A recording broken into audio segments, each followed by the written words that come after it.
Resto Geek. Et maintenant, bienvenue dans votre émission Livres et JDR.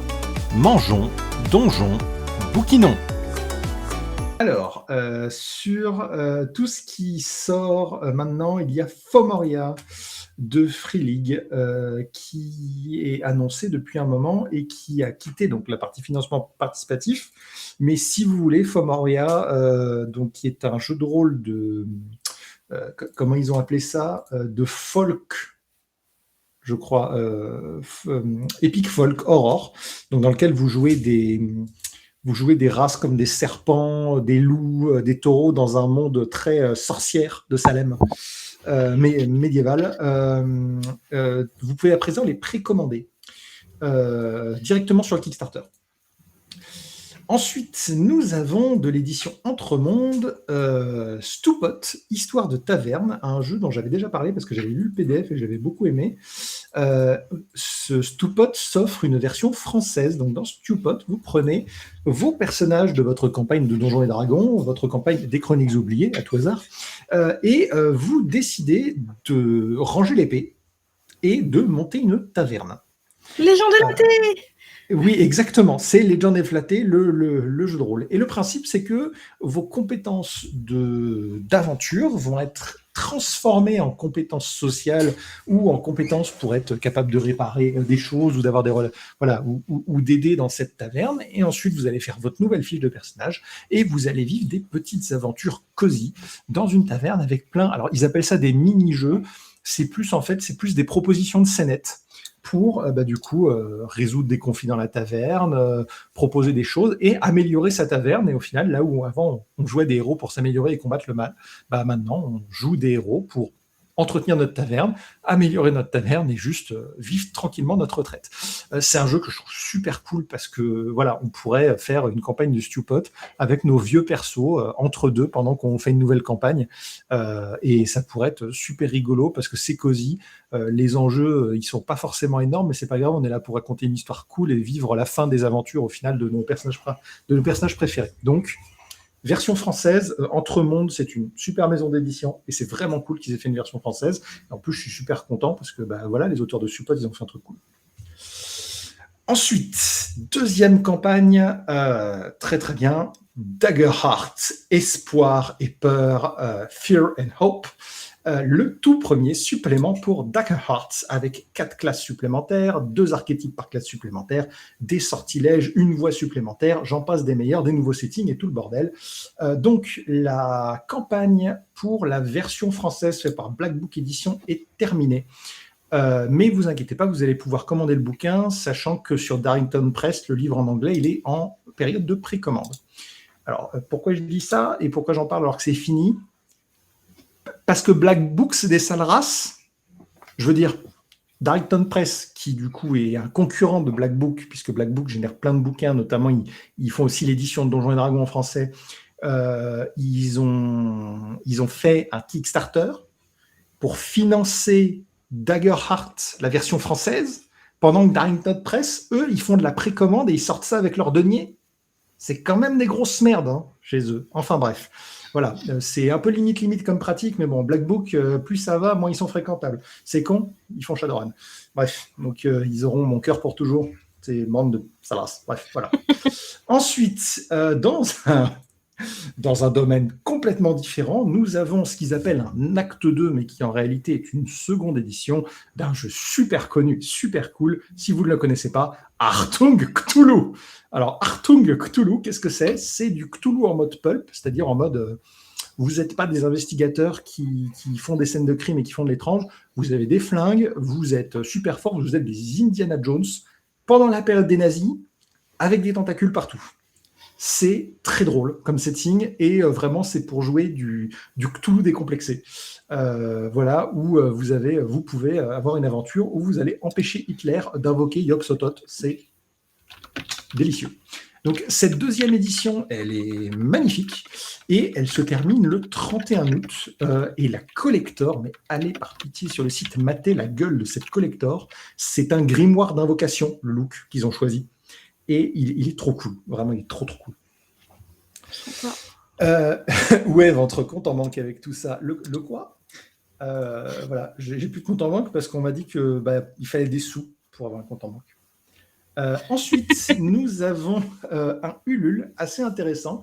J'arrêtais pas d'en voir des publicités. Ça s'appelle Last Sabbath et c'est un jeu de rôle de sorcière. Si vous aimez l'ambiance Wicca, sorcière, Hex et tout le bordel, c'est un jeu narratif qui est jouable en solo ou à plusieurs, donc en français, vu qu'il est sur Ulule, dans lequel vous allez former votre couvent, coven en anglais, et vous allez raconter ces histoires d'invocation de sorcières avec en plus une édition collector honnêtement de toute beauté et numérotée, c'est-à-dire que du coup c'est une vraie collector. Je vous la mets là parce que je trouve que c'est quelque chose d'intéressant, plus c'est nouveau. C'est aussi fait par, je crois, je sais plus si c'est Entremonde ou si non, c'est Agathe Indie, donc c'est les éditeurs qui font Dragon et Draconis, mais c'est leur petite branche de jeu indé. Et donc je savais pas, j'ai découvert qu'ils avaient une branche indé avec ce Kickstarter-là.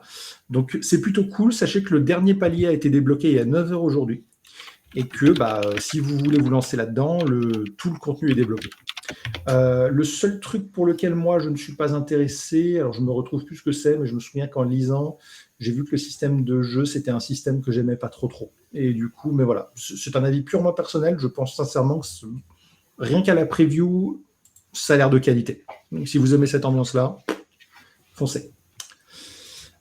Ensuite, nous avons un Game on Tabletop qui est terminé pour un jeu en français. Alors, pourquoi j'en parle? Parce qu'il est terminé, parce que vous pourrez l'acheter sans aucun problème, parce qu'il n'y a pas de contrepartie dans ce qui est présenté qui est exclusif à Kickstarter. C'est Abstract Dungeon, qui est un tout petit jeu de rôle, qui est un jeu de rôle, ce qu'on appelle un jeu de rôle à ressources. C'est un truc dont je n'ai pas trop parlé. Un jeu de rôle à ressources, c'est que vous allez commencer votre partie, vous allez lancer tous vos dés en début de partie. Ensuite, vous ne lancerez plus de dés. Et donc, ces dés vont former votre pool de ressources, et vous allez devoir, lorsque vous faites des actions, picorer dans vos ressources, et plus l'aventure va avancer, plus vous allez en manquer. Et donc, il faut savoir, est-ce que vous gardez vos bons résultats pour tout de suite, pour après? Voilà, c'est un style de jeu qui est très particulier, mais qui est très intéressant. Et cette nouvelle édition prend un style épuré que je trouve super beau, avec des très jolies cartes pour accompagner le contenu, avec 4 livres qui se complètent bien, à un prix franchement qui, je trouve, voilà, vous avez les livres à 60 balles avec un écran de jeu. C'est très honnête, voilà, pour ce type de jeu. Donc, si vous voulez ce type de jeu de rôle, c'est intéressant. Un tout petit mot sur une série que je suivais, que j'ai pas personnellement, mais dont j'ai toujours trouvé les illustrations trop cool. City of Mist. Local Legend est un supplément pour City of Mist, qui est un jeu de rôle de super-héros de l'occulte. En gros, vous y jouez des personnages qui connaissent le monde de l'occulte, mais vous êtes un peu du côté super-héros de la force. Vous êtes vraiment super fort, vous avez des beaux pouvoirs, et vous savez ce qu'il y a derrière la brume. Donc, cette brume qui cache toutes les créatures fantasmagoriques des ombres. Et vous allez aller botter des culs pour empêcher ces créatures de foutre le bordel. Et donc, ce Game on Tabletop vous propose du contenu supplémentaire, des classes supplémentaires, plus de quartiers de la City of Mist, etc. C'est terminé, mais si je ne dis pas de bêtises, ça sortira dans pas très longtemps. Donc, si vous étiez intéressé par City of Mist, le nouveau bouquin arrive dans pas longtemps. Ensuite, on a un projet intéressant. Alors, ça fait écho à un style de livre que j'ai découvert il n'y a pas longtemps, qui s'appelle le Noble Dark, donc qui est de la dark fantasy qui parle de la noblesse, et souvent sur des jeunes adolescents. Et c'est un jeu de rôle qui s'appelle Vileborn, qui reprend ce type de narration-là pour vous créer du coup votre propre équipe de héros, d'anti-héros, de la noblesse, qui vont vivre de l'épique fantasy dans une ville sombre et dans un univers torturé. Les illustrations sont juste sublimes. Le jeu a l'air intéressant pour ce qu'il propose en tant que décor. Malheureusement, le projet s'est terminé il n'y a pas longtemps, il y a à peu près un gros mois. Et comme du coup les émissions sont sur 3 mois, je n'ai pas pu vous le présenter avant. Et c'est une proposition intéressante parce que on ne l'a jamais vu. Et les nouveautés dans JDR, ça devient rare. Donc avoir quelque chose sur un univers de ce type-là et qui choisit de prendre ce type de narration-là, de romance-là, pour en faire quelque chose dans l'univers de jeu de rôle, c'est intéressant. Ensuite, on a le Fléau des Ténèbres, qui est... pourquoi j'en parle? Parce qu'il faudrait peut-être qu'un jour je finisse ces lives sur Banishers. Parce qu'en gros, c'est Banishers, le jeu de rôle. Vous y jouez au XVIIe siècle, les puritains qui arrivent en Nouvelle-Angleterre. J'ai un peu les boules parce que je trouvais très intéressant ce jeu. Je suis arrivé trop tard. Le projet s'est terminé en début d'année. Je voulais en parler parce qu'il est complètement passé sous mes radars alors que j'aurais pu en parler au précédent Mangeons mon bouquinon. Ça me fait un peu chier. Mais voilà, c'est édité par les 12 singes. De toute façon, c'est pas grave parce que les 12 singes, si c'est terminé en mars, on devrait peut-être l'avoir en 2028. Donc, de toute manière, on a le temps pour que ça arrive. Mais les bouquins ils sont honnêtement illustrés. Je pense que c'est pas ça qui fait le sel. C'est plutôt le setting avec du coup le fait que vous jouez ces espèces de rangers puritains qui vont aller botter les culs des créatures flippantes dans cette société obscurantiste des catholiques qui débarquent en Nouvelle-Angleterre et qui sont en perte de repères. Et c'était la grosse force de Banishers. Et en lisant les previews qui montraient, je trouvais qu'on retrouvait un peu cette ambiance-là. Ensuite, le jeu de rôle du Roi en jaune. LOL. Donc, un jeu de rôle d'horreur Lovecraftienne. C'est pareil, c'est un projet terminé il n'y a pas longtemps. Vraiment, on est passé à ça. On aurait dû faire l'émission il y a 2 semaines. C'est un jeu de rôle d'enquête qui sortira normalement dans pas très très longtemps, d'ici la fin de l'année, où vous allez vivre des aventures d'enquête ésotérique autour du fameux livre du Roi en jaune. Et donc de cette pièce de théâtre obscure et qui, lorsque vous la lisez, crée des événements paranormaux autour de vous et qui vous permettrait apparemment d'explorer des visions de la mythique planète Carcosa qui est mentionnée dans la fameuse pièce qui n'existe pas. C'est une collection qui a l'air intéressante, qui a l'air très belle. La raison pour laquelle moi je ne la prendrai pas, c'est que ça tourne avec un système qui s'appelle Gumshoe, que je n'aime pas du tout, qui est un système prévu pour l'enquête, donc c'est plutôt cool pour ceux qui aiment ça. Mais le principe du Gumshoe, c'est que on donne forcément les indices aux joueurs. Et je trouve ça dommage pour un jeu d'enquête, puisque si les joueurs sont mauvais dans l'enquête, ils sont mauvais dans l'enquête. Ils sont voilà, pas de bras, pas de chocolat. Voilà, mais bref. Mais si vous voulez un truc d'horreur où au final peut-être l'ambiance est au-dessus de la partie jeu, je pense que ça peut être très sympa. Surtout dans ce setting un peu unique. Ensuite, enfin, un financement participatif qui n'est pas terminé. Donc, vous avez 3 jours pour backer l'incroyable, le formidable, et il faudra que j'en parle un jour parce que je l'ai bouquiné, Raven de Daniel Espinosa. C'est un bouquin dont j'ai la complète série en anglais. C'est un jeu narratif dans un monde, dans une ville d'horreur gothique inspirée par les œuvres d'Edgar Allan Poe. Vous y jouez des membres de la famille Corvus, donc vous jouez tous des frères et des sœurs. C'est un jeu extrêmement narratif. Vos parents ont des noms dans le bouquin. Votre mère a un nom et une occupation. Votre père a un nom et une occupation. Vous avez certains frangins et frangines qui sont notifiés. Tous les autres adversaires. Donc, c'est-à-dire que vous allez jouer une campagne, mais c'est un jeu qui n'est à jouer qu'une seule fois. Puisque du coup, c'est un jeu à secret. Et cette ville, croyez-moi, quand vous êtes côté MJ, que vous lisez le bouquin, elle en a des secrets, beaucoup, des choses très intéressantes dans une ambiance gothique à souhait, très cool, avec des personnages joueurs qui sont super intéressants, quelqu'un qui est capable de communiquer avec les morts, quelqu'un qui est capable de faire de la magie, de lire d'autres univers à travers les livres, ceux qui sont capables de passer à travers les murs, et vous allez défendre votre famille qui est le centre d'intérêt de cette ville et qui est perçue comme une malédiction par toutes les autres grandes maisons de la ville. Vraiment, à la lecture, c'est super. C'est un jeu très narratif. Par contre, il ne faut pas s'attendre à Donjons et Dragons. C'est vraiment fait pour de la narration. Le système de jeu est unique, unique. C'est une version modifiée d'un système qui s'appelle le Maelstrom. Je n'ai pas le temps d'en parler, mais en gros, c'est fait pour le narratif et c'est un bon système narratif. Et trop bien. Les illustrations sont superbes. Si vous voulez un jeu d'horreur gothique narratif, ça finit dans 3 jours. Le retour à la tour sombre, celui-là aussi, j'ai les boules de l'avoir raté. Il était fini en février de cette année. Vraiment, je ne sais pas ce que j'ai foutu au dernier MDB, mais j'ai... Voilà, c'est passé au-dessus. C'est pas grave, puisque on y aura accès normalement d'ici la fin de l'année. Un adversaire s'est emparé de la tour sombre, ses pouvoirs grandissent et il répand la corruption. Ça a l'air d'être un jeu de rôle très intéressant d'exploration de donjons, dans un donjon bien défini, bien choisi, donc avec un setting, et ça utilise un système qui s'appelle Mazes, qui est super cool pour faire de l'exploration de donjons, qui est très récent. Et il y a une campagne qui est dedans pour le prix d'un jeu de rôle. Franchement, ça a l'air de valoir le coup et c'est superbement illustré. Ensuite, jusqu'au 20 août, vous avez le temps pour financer l'Atlas de Natural Fantasy de Fabula Ultima, qui est le jeu de rôle de ce que j'appelle le jeu de rôle de Final Fantasy. Voilà. Normalement, c'est le jeu de rôle des œuvres de manga. Pour moi, c'est totalement le jeu de rôle de Final Fantasy. C'est juste pas assumé, ils n'ont pas la licence. C'est un jeu qui est trop bien. Il a remporté moult prix. Je l'ai pas encore fait. Il faut juste que j'appuie sur le bouton, mais je vais le kickstarter parce que j'ai déjà toute la gamme. Et j'en parlerai prochainement, bien sûr.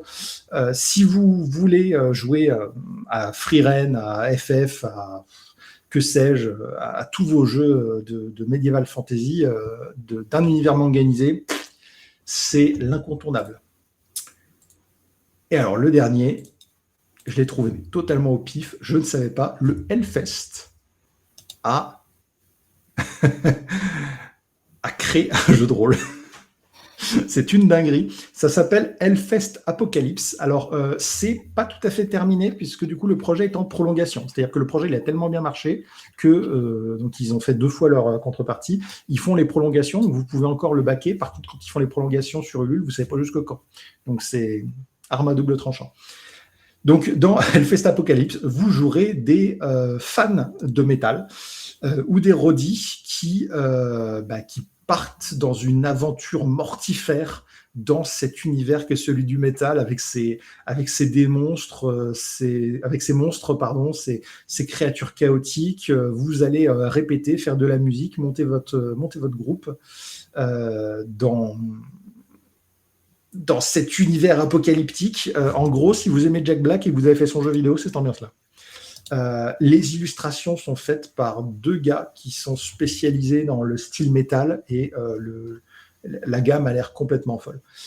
J'aurais terriblement voulu le prendre pour le fun, mais j'ai plus de place dans ma bibliothèque et j'en pense que personne ne me suivra sur un jeu de rôle de gestion de groupe de musique métal. Voilà. Donc, si, peut-être alors. Bon, je me serais peut-être tenté. Parce que, alors par contre,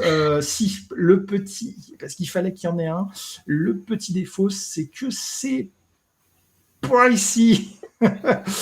C'est assez cher. Le pack de base avec la campagne, il est à 150 boules. Ça faisait partie des raisons qui faisaient que j'étais pas très... Bref. Le jeu est cher. Alors, il y a le jeu de base avec à 40 €. Voilà, si vous voulez le jeu de rôle juste. Par contre, en vrai, l'intérêt, c'est d'avoir la campagne et tout le contenu. Et à partir de ce moment-là, les prix ils augmentent pas mal. Donc, voilà. Et la version totale en collector, alors là, par contre, c'est vraiment si vous êtes fan du Hellfest et que vous voulez jouer du Hellfest, c'est 240 €. Voilà. Alors, vu ce qu'il y a dedans, honnêtement, ça vaut son pesant de patates, mais ça fait quand même partie des financements participatifs qui sont dans le haut des prix. Clairement. J'ai fini. J'ai plus d'air. Nétis veut jouer à tout. C'est cool, écoute. Maintenant, il faut qu'on organise plus de 8 parties en Il y a plein de thèmes de JDR ultra cool qui donnent envie. Le problème, c'est de trouver du temps pour tous les faire. Exactement. Ou alors faire que des mini-parties pour tout tester. Non, alors on peut faire ça, mais non, maintenant je fais des courtes campagnes. Parce qu'au final, quand tu fais un jeu de rôle, ça coûte en moyenne entre 40 et 60 balles. C'est le prix d'un jeu vidéo. Quand tu fais une campagne où tu joues au total, tu fais 10 parties. 10 parties, c'est quoi? C'est entre 4 et 8 heures. Théoriquement, ça fait un jeu entre 40 et 80 heures. Quand tu es MJ, tu as le travail de préparation en plus. Donc en vrai, c'est assez rentabilisé en termes d'occupation. Oui, c'est vrai. Bon, j'espère que vos porte-monnaies ont bien craqué, ou pas trop. Ça dépend de votre banquier.